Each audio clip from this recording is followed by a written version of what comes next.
There is a structure in the frontal lobe, a small arc of cortex running just behind your forehead, called the anterior cingulate cortex, that fires every single time your expectations and reality fail to match.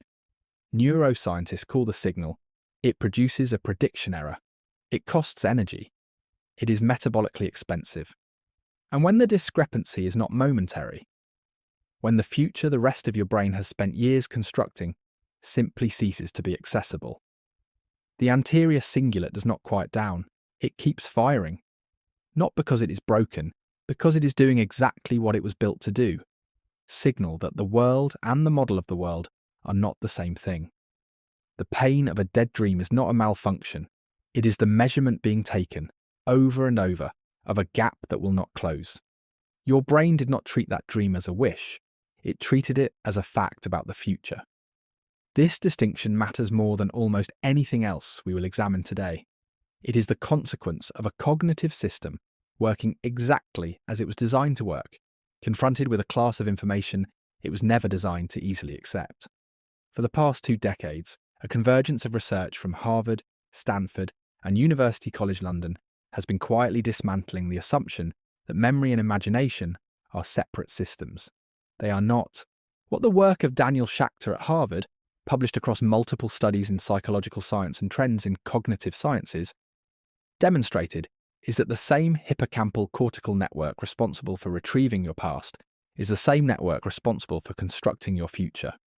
These structures fire together whether you are remembering last winter or simulating next June. Schachter and his colleagues describe this as episodic future thinking, the brain's capacity to pre-experience an event before it occurs. The brain does not flag these simulations as tentative. It builds them, populates them with sensory detail, runs them repeatedly, and encodes them with something remarkably close to the neural signature of real experience. The dream you lost was not filed under things I hoped for. It was filed under things that are going to happen.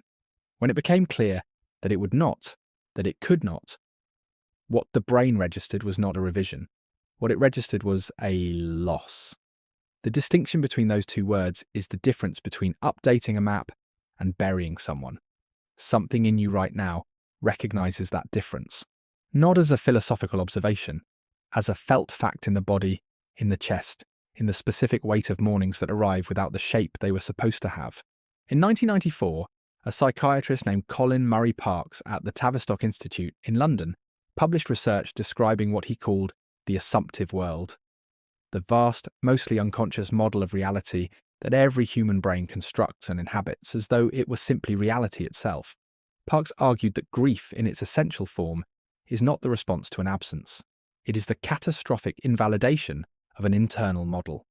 When someone you love dies, it is not only they who disappear, it is the entire network of assumptions built around their presence, the future in which they exist, the plans that presumed them, the version of yourself that was oriented toward them. Parkes called this psychosocial transition, the involuntary dismantling of a world that had felt as solid as ground beneath your feet. His research was focused on bereavement, but the mechanism does not require a death. It requires only the permanent cancellation of a future that the brain had built into its working model of reality. When the career you had spent a decade preparing for disappeared, when the relationship that had been the coordinate point for your next 20 years ended, when the creative work you had shaped your life around was finally, definitively, not going to happen, when the version of yourself you had been working toward, the one that was going to make sense of the sacrifices, that was going to justify the years of waiting, was irrevocably cancelled. The brain registers all of these the same way, not as disappointment, as bereavement. I have spent months working through the mechanisms that underlie what this channel explores, the neural architecture of loss, the physics of what remains. I put it into a companion resource called What Feynman Knew About Grief. The link is in the pinned comment below. Stay with me, because what comes next is the part most people find hardest to believe. Why does the pain of a dead dream often arrive fully only weeks after the dream itself died? And what does that delay tell us about what the brain was actually doing with the future you built? The first days following a major loss of any kind frequently produce what clinicians call affective numbness. The brain, flooded with cortisol released by the hypothalamic pituitary adrenal axis in response to acute psychological threat, operates in a narrowed state of crisis attention. The prefrontal cortex, the region most responsible for self-referential thought, for projecting the self forward in time, for constructing the meaning of one's own life, partially downregulates. This is not a coping mechanism in any volitional sense. It is a physiological response to perceived catastrophic threat.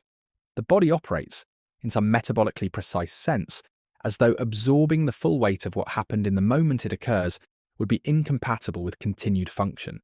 So the cortex delays the reckoning.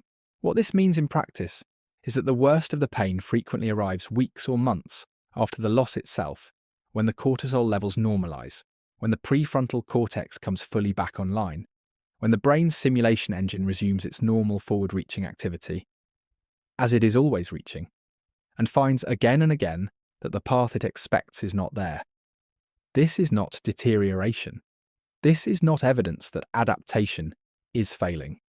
This is what adaptation actually looks like at the level of neural tissue. The update is being written in, slowly, against the resistance of every network that was built around the old model. The anterior hippocampus, the forward portion of that curved, seahorse-shaped structure seated deep in the temporal lobe, is specifically implicated in what happens next. Research from University College London, using high-resolution functional magnetic resonance imaging, demonstrated that the anterior hippocampus is the primary region responsible for generating what scientists call future episodes, rich scene-based simulations of events that have not yet occurred. When participants in those studies were directed to simulate a future that had been made impossible, the anterior hippocampus showed elevated activation alongside the anterior cingulate. The two structures were communicating in a loop. Build the future, register the impossibility. Build the future again, register the impossibility again. The machinery of anticipation, running against a wall that is not going to move. The synaptic connections that encode a future, the weighted pathways, the dendritic spines strengthened by repetition, do not erase on the day the dream dies. They persist. They continue to generate the simulation, and the cingulate continues to flag it as impossible. Something keeps reaching for a door that is no longer there, and finding each time that it is not there, not as metaphor, as a measurable, repeating neural event. What Feynman knew about grief connects these mechanisms into a single framework. The full architecture of what happens when a future the brain had encoded as real is permanently removed. The link is in the pinned comment, available while this video is running. Now, there is a dimension of this that the neuroscience of the hippocampus and the anterior cingulate alone does not fully capture. Because the dream was not only a future event, it was the scaffolding of an identity. Martin Seligman, the psychologist at the University of Pennsylvania, spent the final decades of his career arguing for a fundamentally different account of human consciousness. His argument, developed with colleagues including Peter Railton and Roy Baumeister, and published in the volume Homo Prospectus, is that the human brain is not primarily a retrospective machine. It is a prospective one. The self is not primarily constituted by its memories. It is constituted by its anticipated futures, by what it is oriented toward, by the version of itself it expects to become. The implications of this for a dead dream are severe. When the future that organised your sense of who you are is cancelled, not delayed, not rerouted, but definitively closed. What dies is not just a plan. What dies is a version of yourself, a self that was going to exist, a self you had already begun to inhabit through every decision made inside the logic of that particular future, through every sacrifice that only made sense if that destination was real. This is why the loss of a dream does not feel like losing an option. It feels like losing a person. Because in a neurologically meaningful sense, you did. When Dr. Mary Frances O'Connor at the University of Arizona studied the neural signatures of grief in bereaved individuals, research published in Neuroimage and elaborated in her book, The Grieving Brain, she found that the same network activated by the absence of a loved person was also activated by stimuli representing anticipated future connection with them. The forward-oriented activity was indistinguishable at the level of the fMRI signal from the memory-oriented activity. The brain was not separately grieving what was and what could have been. It was grieving a unified structure, a person who existed in the past and was expected to continue existing in the future, and who now existed in neither. The architecture of a dream is structurally identical. Past effort plus future expectation equals a unified identity structure. Remove the future, and the past becomes a different kind of weight. Not a foundation, but a record of something that no longer leads anywhere. The companion resource in the pinned comment, What Feynman Knew About Grief, is only available while this video is running. The link is below. Now, the physics. Richard Feynman developed in the 1940s a formulation of quantum mechanics that his contemporaries considered almost impossibly strange. He called it the path integral formulation, the sum over histories. The standard picture of a particle moving from one point to another assumed a single trajectory, the most probable one. Feynman's formulation said something more radical. Every possible path between 2 points contributes to the final outcome. Not just the most likely path, every path. Each is weighted by its probability amplitude. Most paths cancel each other out through interference. What survives, what becomes the observable trajectory, is the sum of all of them. What Feynman showed is that a particle's trajectory is not a single line. It is the interference pattern of all possible lines. He was thinking about electrons. But the structure of the idea maps with uncomfortable precision onto the experience of carrying a dream through time and then losing it. The dream was one path, the path you had weighted most heavily, the path whose amplitude you had been strengthening, day by day, year by year, through the repetition of choices and sacrifices that all assumed that particular destination. In the physics, removing one path from the calculation does not erase the particle's history. The other paths remain. The interference pattern shifts. But the work done by every path that contributed to the present moment, including the path that is now closed, was real. It shaped the interference pattern that is you, standing here now. Feynman understood the physics of irrecoverable futures in a way he never explicitly theorized. When Arlene Greenbaum died of tuberculosis in June of 1945, the future he had organized his private life around, the path they had been waiting together since they were teenagers. He returned to Los Alamos. He continued his calculations. The physics absorbed him because the physics is true, regardless of what you are carrying. But 16 months later, in a letter he wrote and never sent, he described specific things. Her hair, a dress, the things he kept wanting to tell her. He wrote to her as though she existed at a different address, not as though she had been subtracted from existence.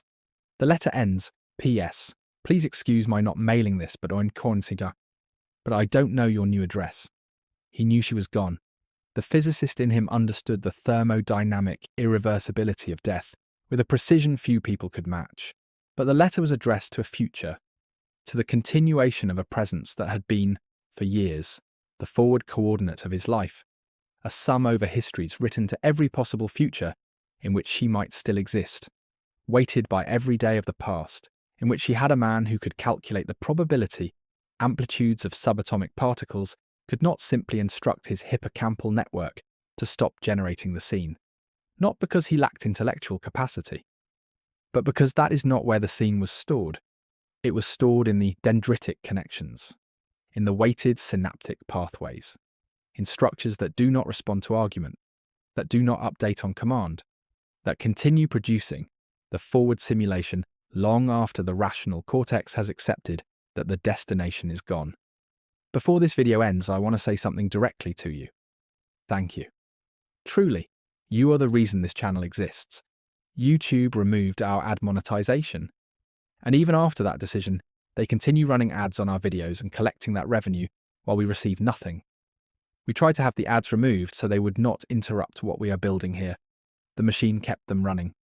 So we created What Feynman Knew About Grief, not as a commercial product, but as a way to keep this research reaching people who need it, without depending on a platform that is working against us.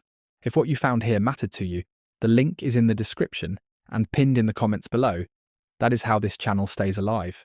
Just as Feynman wrote the letter anyway, to the address he did not have. We keep making the work anyway. The link is in the description. Only while this video is running. Here is what the science, taken together, actually says. The dream was not a fantasy held loosely at the edge of your awareness. It was a prediction, a forward-running simulation, encoded across the same hippocampal cortical architecture that encodes your clearest memories. It was weighted by years of attention and effort and choice. It was real in the sense that neural structures can be real, as patterns of synaptic connection, as metabolically maintained configurations of tissue, as the organized interference pattern of months or years of expectation reaching toward a specific future. When it became impossible, the brain did not simply delete the file. The anterior hippocampus continues to generate the scene.